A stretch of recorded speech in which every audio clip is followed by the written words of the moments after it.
From Ballen Studios and Wondery, I'm Mr. Ballen, and this is Mr. Ballen's Medical Mysteries, where every week we will explore a new, baffling mystery originating from the one place we all can't escape, our own bodies. If you like today's story, the next time the follow button is out of their house, please sneak in and switch the minute and hour hand on their kitchen clock.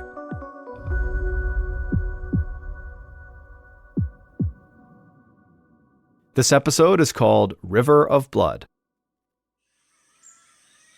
On a hot and sticky morning in August of 1976, 44-year-old Mabalo Lokela woke up drenched in sweat.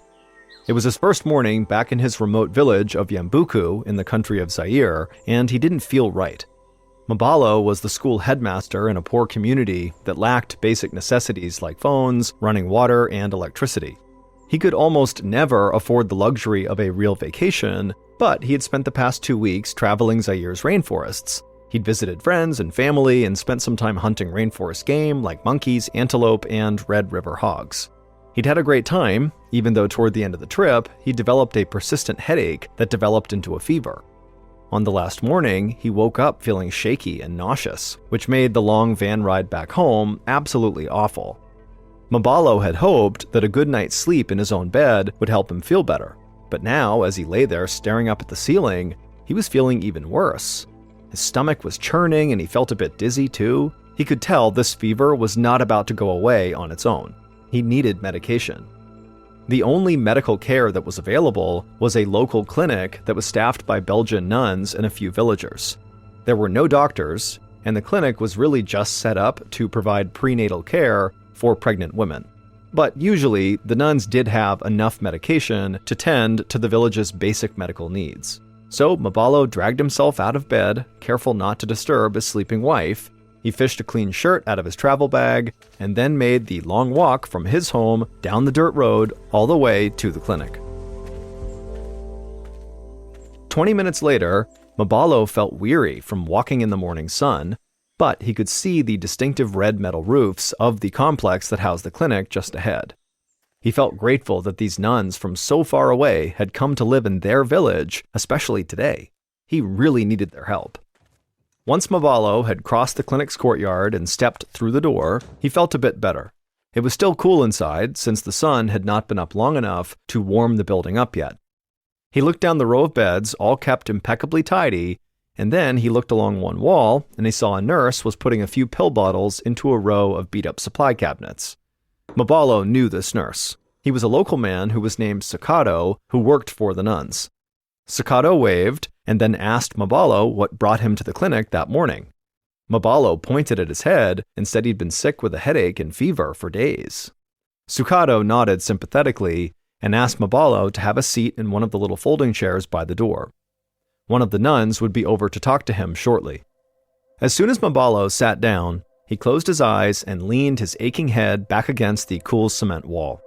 He was lost in a daydream when he heard the click of footsteps on the clay tile floor, and then a soothing voice spoke his name. He opened his eyes to greet a short Belgian nun in a white linen dress. The nun pulled down the cotton face mask she was wearing and introduced herself as Sister Adela. She beckoned him over to one of the beds and told him he was welcome to lie down while she took his vitals, and so Mabalo happily obliged. After a quick exam, the nun told Mabalo that he probably had malaria, a disease carried by mosquitoes that runs rampant in much of Africa. It's usually characterized by fever and flu-like symptoms, just like Mabalo had. And so Sister Adela moved over to the worn cabinets along the wall and pulled out a syringe that was full of clear liquid. She explained that the liquid was a medication called quinine, which treated malaria. Sister Adela gently stuck the needle into Mabalo's left arm and then pushed the medicine inside of him, and then she set the syringe aside and put a bit of cotton over the drop of blood from the needle. She told Mabalo to go home and take a nap, and he'd be back to normal in a couple of days. Mabalo thanked her, then slowly stood up and made his way out of the clinic. 8 days later, Mabalo's wife, Mbuzu, spooned some broth into a bowl and set it beside the bed she shared with her husband. She tied her long braids with a strip of leather and slipped into her shoes by the door. Her shoes looked miniature next to Mabalo's shoes. He towered over her when they stood side by side. But now, as he was curled up in bed, she thought he looked so small. MrBallen was still sick despite having gone to the clinic.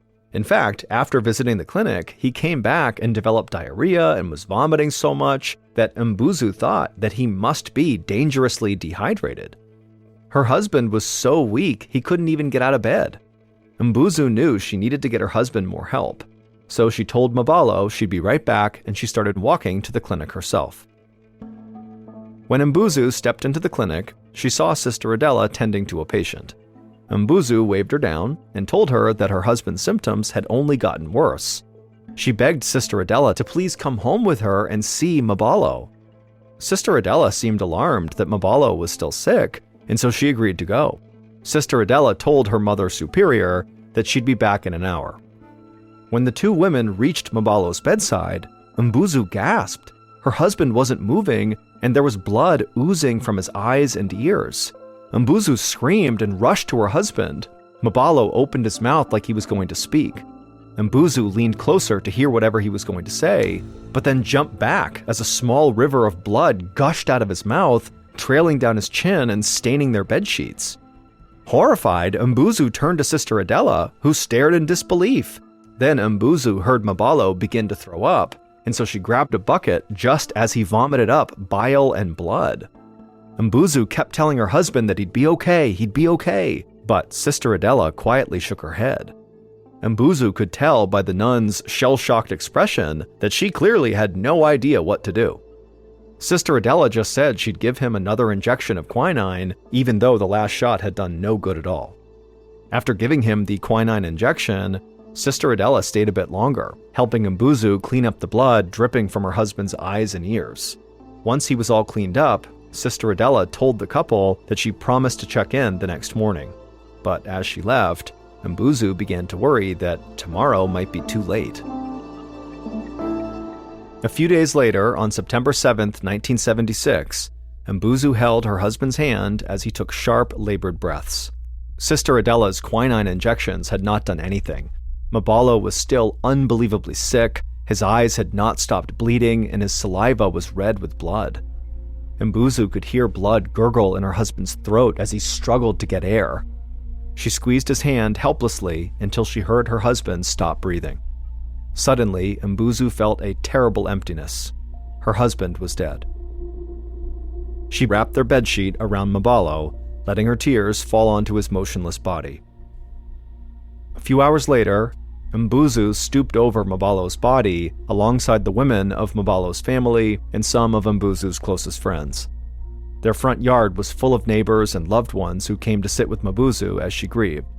Despite her grief, Mbuzu felt touched by how many people mobilized to support her. Mbuzu and the other women washed MrBallen's body and wrapped him in a clean burial shroud. This was the funeral tradition in their village. Tomorrow, the men in the village would move MrBallen to the graveyard to be buried.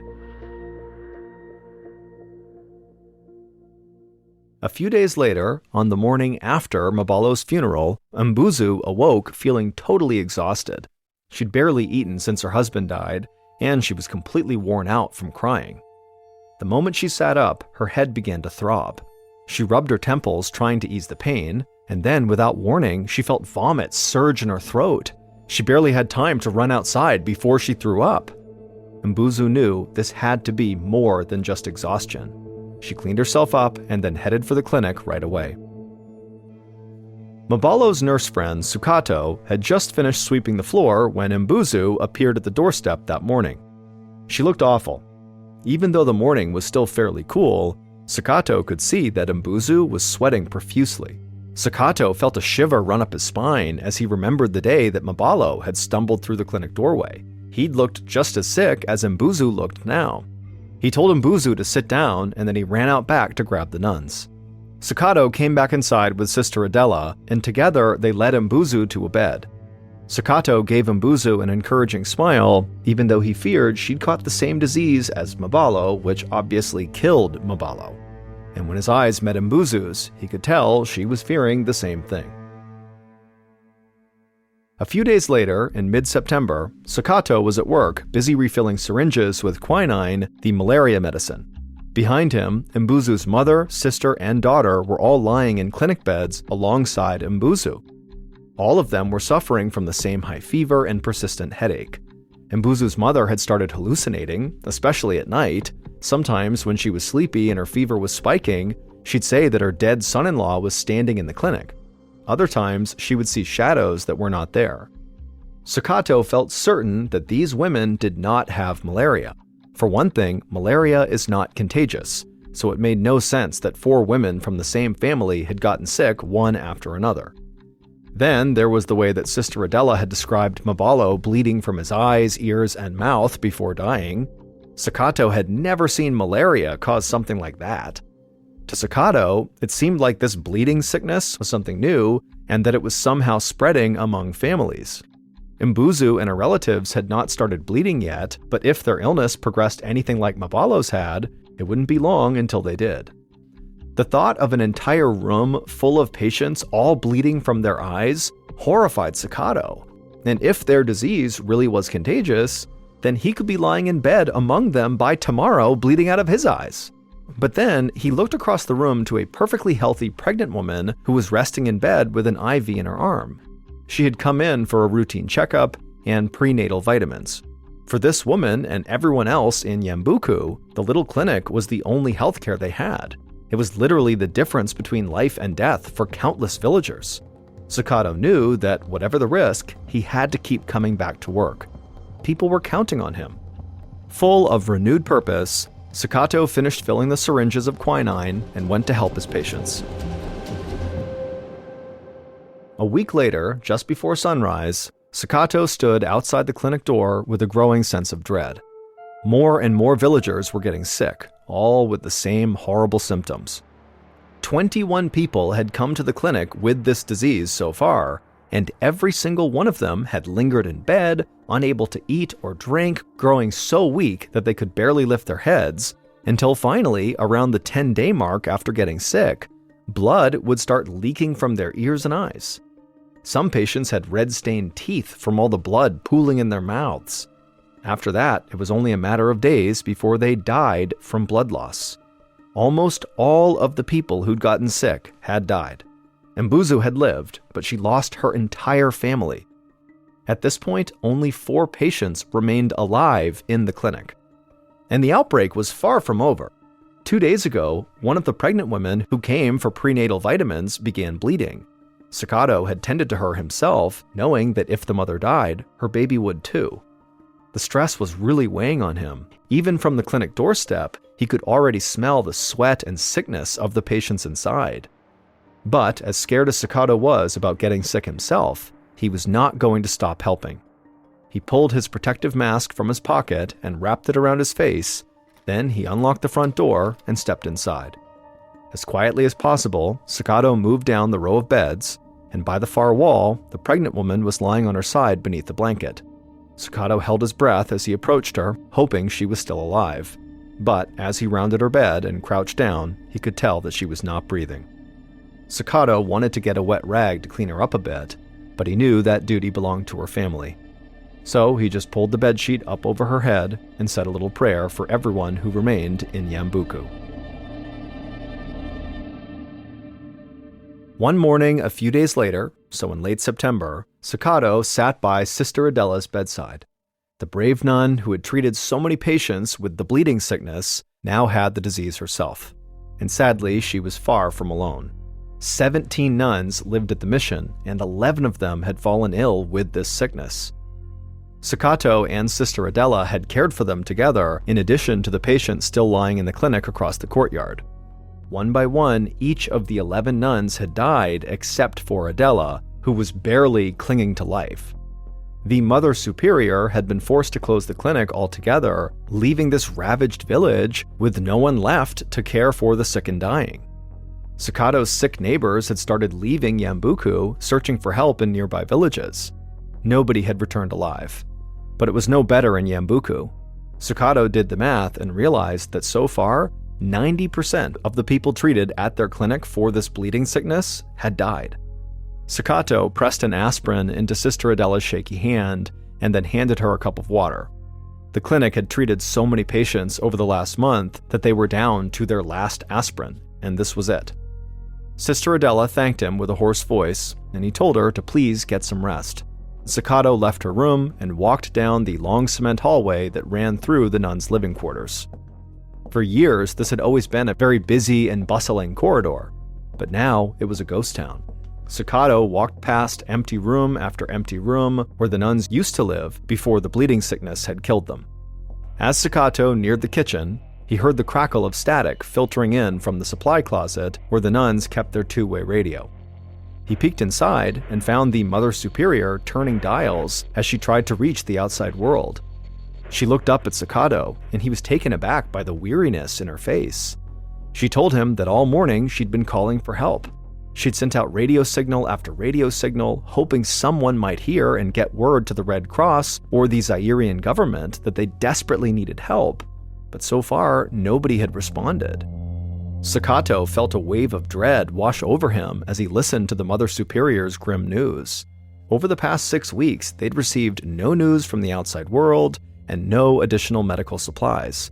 And now Sakato wondered how far the disease had really spread. Had it gone all the way across Africa? Was it all over the world? Was there anybody still left out there? Sakato needed fresh air. He stumbled out of the kitchen into the backyard behind the mission complex. Nearer to the tree line, there was a row of 11 white crosses marking the dead nuns' graves. Sakato had helped dig those graves.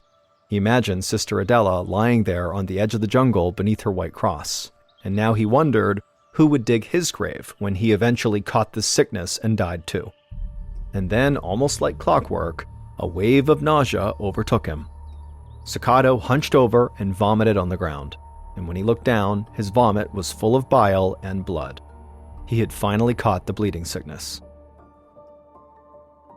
About a week later, on the last day of September, Sakato was laying in bed staring at the ceiling. Because the clinic was shut down, he had just quarantined himself at home. Sakato had not left his bed for days, and he felt incredibly weak, but so far, he had not begun bleeding from the eyes or ears. He was determined to stay alive through sheer willpower. Just then, the ground beneath him began to shake, making the glass on his bedside table rattle. Sakato hoisted himself up onto his forearms to look out the window. He could see military vehicles making their way down the long dirt road that led into Yambuku. As Sakato watched in astonishment, the vehicles fanned out and surrounded his corner of the village. The soldier then spoke into the bullhorn and announced that Yambuku was now under quarantine. Nobody was leaving or coming back. Sakato was too weak, so he laid back down on his bed and just listened to the sound of the booming voice that was filling the air. The soldier continued and said that people in 50 surrounding villages were now also experiencing the bleeding sickness. Even people in the capital city of Kinshasa, 700 miles away, were showing symptoms. But the soldier said that the whole outbreak began right here in Yambuku. Sakato closed his eyes as the horror of their situation sank in. The disease was clearly spreading fast, and it was also clear that the government had no idea how to stop it. The people of Zaire needed help from the outside, but he couldn't imagine anyone would be brave enough to come to Zaire to fight this lethal sickness.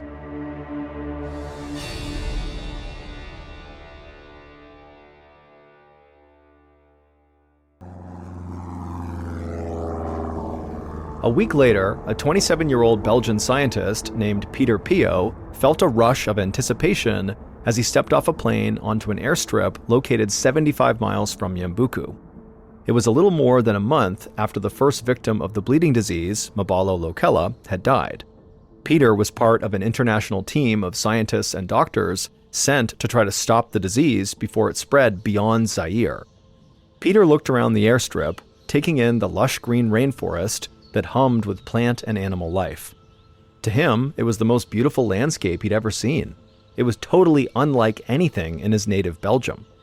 Peter turned to help his teammates, who were all collecting their luggage from the belly of their little plane. Peter had to admit that he was not nearly as qualified for this assignment to go stop this disease as his teammates were. Peter had only recently graduated from medical school. However, he'd crammed in as much research as possible before he left Belgium. He learned about using protective equipment, taking samples in the field, and how to take and test blood samples. A few days earlier, the American Centers for Disease Control, or CDC for short, had confirmed that the bleeding disease plaguing Zaire was caused by a virus no one had ever seen before.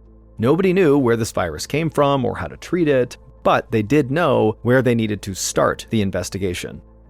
Nearly 1/4 of the 300 or so cases across the entire country were reported in Yambuku.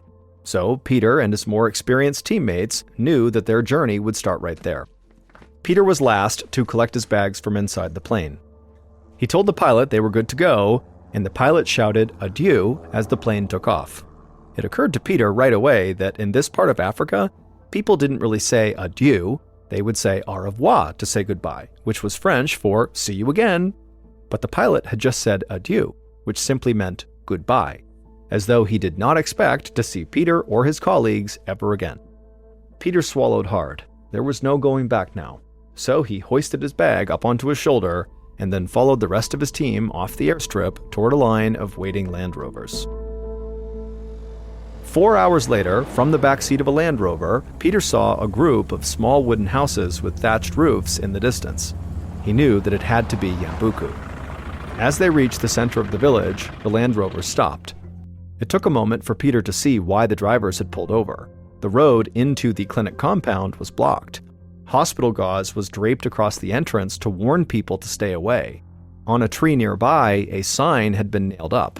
It read, quote, "Please stop. Anyone who crosses here may die," end quote. Peter could feel the mood in the Land Rover shift, as though the gravity of this situation was now truly sinking in. But nobody said a word, so Peter decided to take charge. He jumped out of the Land Rover, stepped over the gauze barricade, and began walking toward the clinic.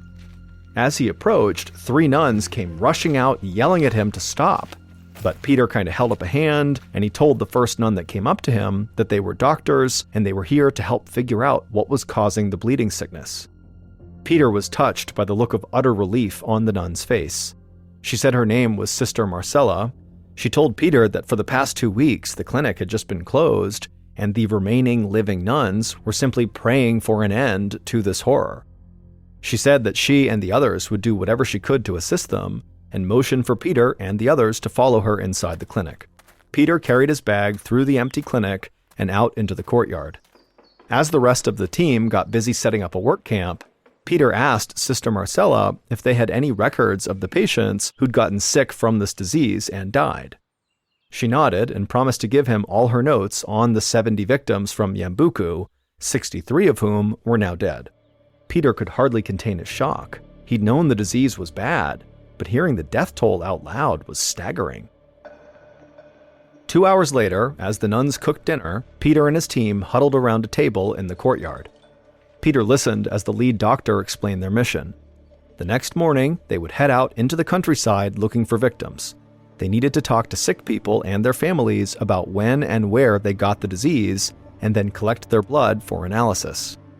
Peter was hoping that after a few days of interviews and testing samples, they could get an idea of how this disease was spreading. He felt energized again as he got up from the table and helped the nuns carry dinner out to his team. The next morning, Peter and 3 teammates drove west along a red dirt road on their way to visit nearby villages. Peter was struck again by how lush and green everything was. He loved listening to the sounds of insects and birds humming in the growing heat. It was easy to forget why he was there. But a reminder came soon enough when their Land Rover encountered a big pile of logs blocking the road about an hour west of Yambuku. The nuns had actually warned them about this. Most of these surrounding villages had blocked off their roads to keep out the people who had this bleeding sickness. The villagers had no supplies left to give out, and they obviously did not want to catch the sickness themselves. Peter wanted to respect their wishes, but it was vital for them to see what was going on in these other villages. So Peter and the rest of his team dragged the logs to the side of the road, then jumped back into the car and continued their journey. As the Land Rover made its way into the center of this village, people came out to see what was going on. Peter had expected the villagers to avoid them out of fear, so he was surprised when a few of the villagers gathered right around their car, looking very curious. The driver parked the car and everybody piled out while the team leader went to speak with the village elders. Peter took a little piece of candy out of his pocket and handed it to one of the little boys who'd come to investigate. He noticed that none of the kids playing around the village seemed sick. He wondered if maybe the roadblock had worked. Perhaps it stopped the disease from reaching this village. Maybe there would be no blood samples to collect here, or survivors to talk to. That would be good news for the village, but a waste of a trip for Peter and his team. But then the team leader waved Peter over. He said one of the villagers had something to show them. So Peter grabbed his backpack from the Land Rover, and they followed this villager toward a nearby mud and clay home with a banana leaf roof. At the doorway, they all put on protective equipment, which included motorcycle goggles, gloves, paper face masks, and long sanitary gowns. Then they followed the villager into the modest home. It was cooler inside, but Peter's protective equipment still felt sweltering in the midday heat. Toward the back, Peter saw a husband and wife laying on a raffia mat on the floor. As Peter neared them, he could see they were so weak they could barely move. Dried blood coated their ears and their cheeks from where it had streamed out of their eyes. To Peter, it was like something out of a zombie film, and for a moment, he just froze. But then he remembered where he was and what he had to do. Peter took a syringe out of his backpack and knelt down next to the woman. He gently stuck the needle into her arm and filled a vial with her blood. The team leader knelt down on the other side of the raffia mat to take a sample from the man. Peter stood up and walked over to his backpack and pulled a little pouch from inside. He wrapped the vials of blood in plastic and stuck them into a baggie before putting the bag and the syringe into his backpack. And right as he did that, Peter turned around because his team leader gasped. It took Peter a moment to realize what had happened. The sick man on the floor had just died. Peter just stood there for a moment, totally frozen in surprise. Then he looked over at the dead man's wife, who looked like she didn't have long to live either.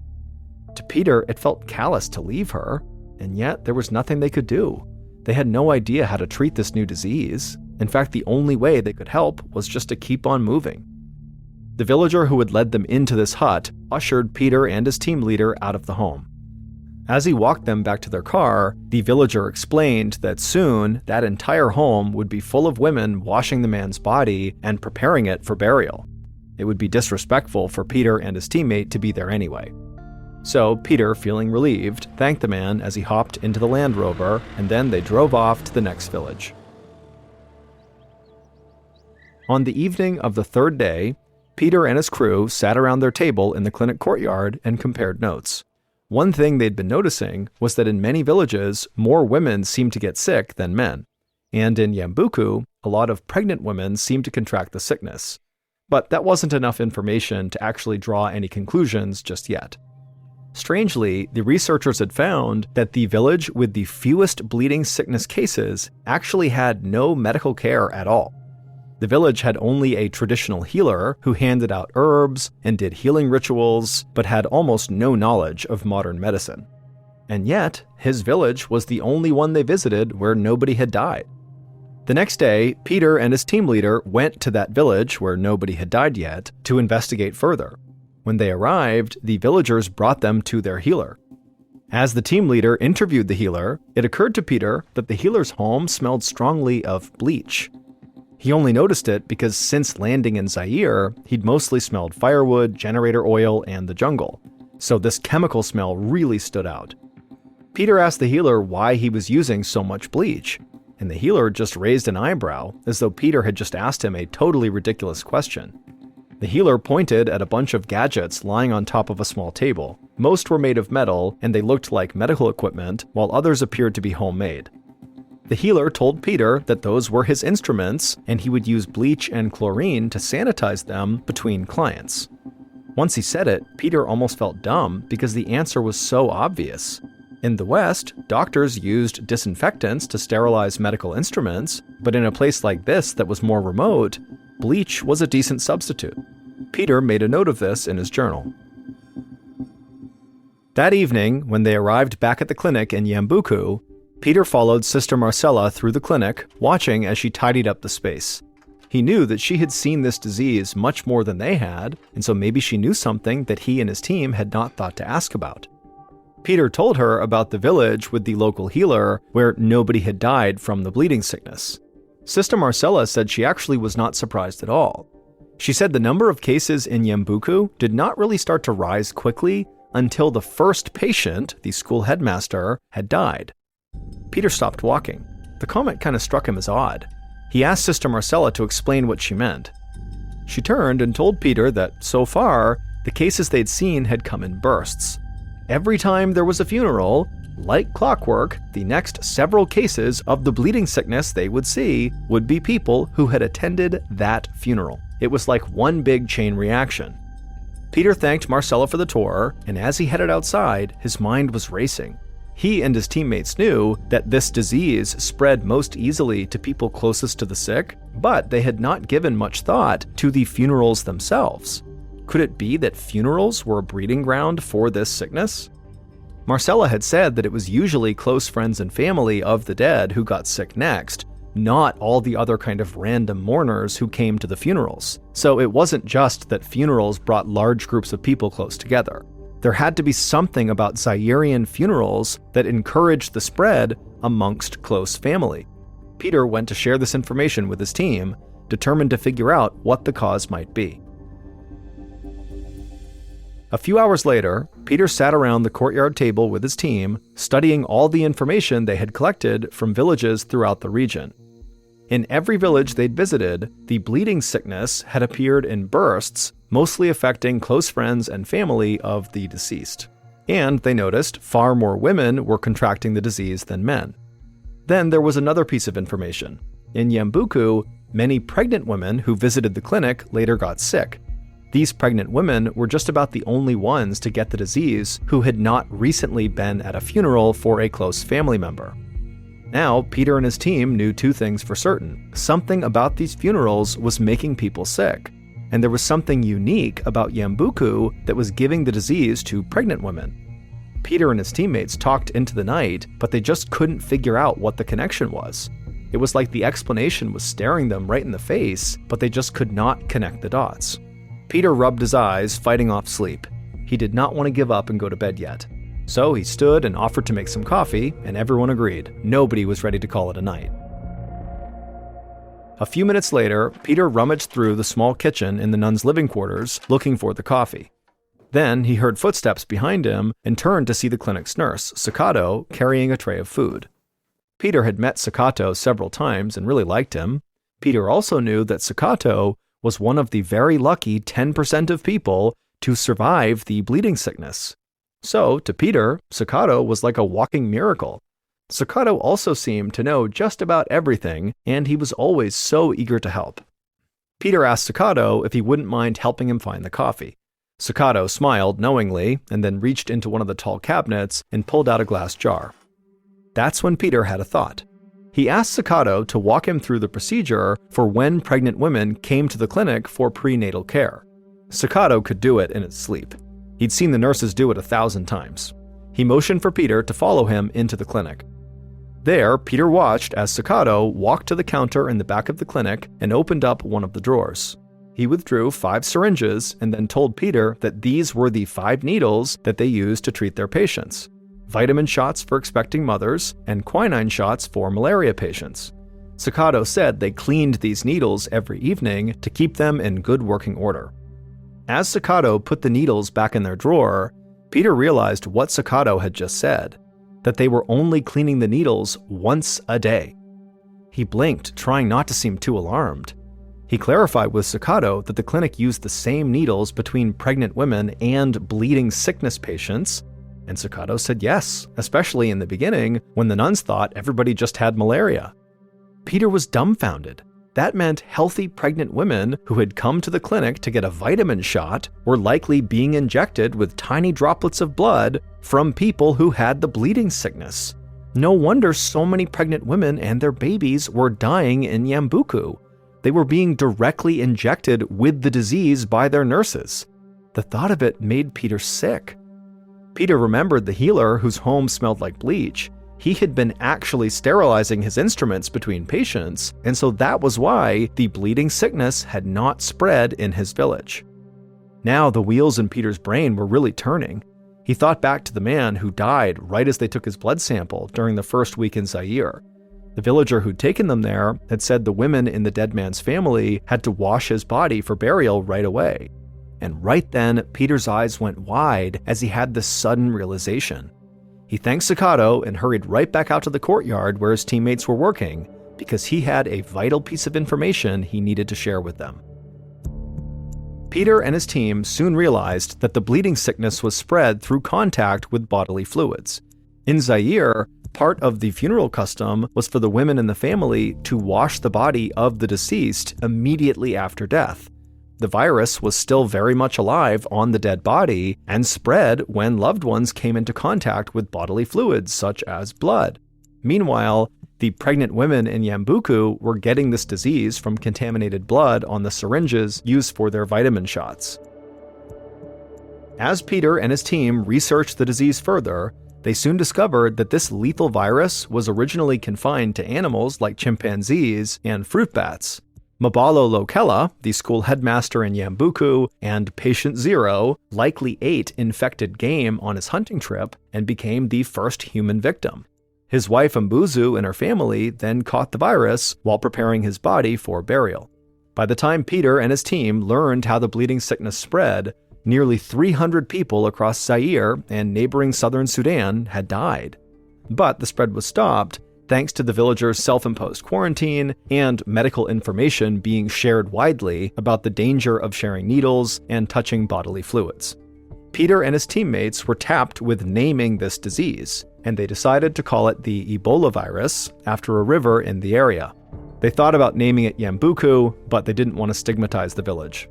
Since 1976, there have been more than 38 outbreaks of Ebola and over 15,000 deaths. Now, there is a vaccine for a particular strain of the Ebola virus, but as of today, there is still no cure.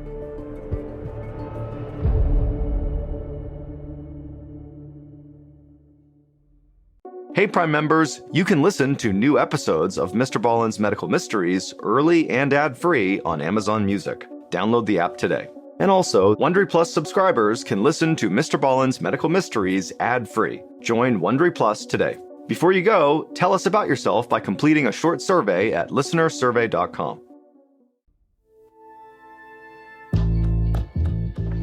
From Ballen Studios and Wondery, this is Mr. Ballen's Medical Mysteries, hosted by me, Mr. Ballen.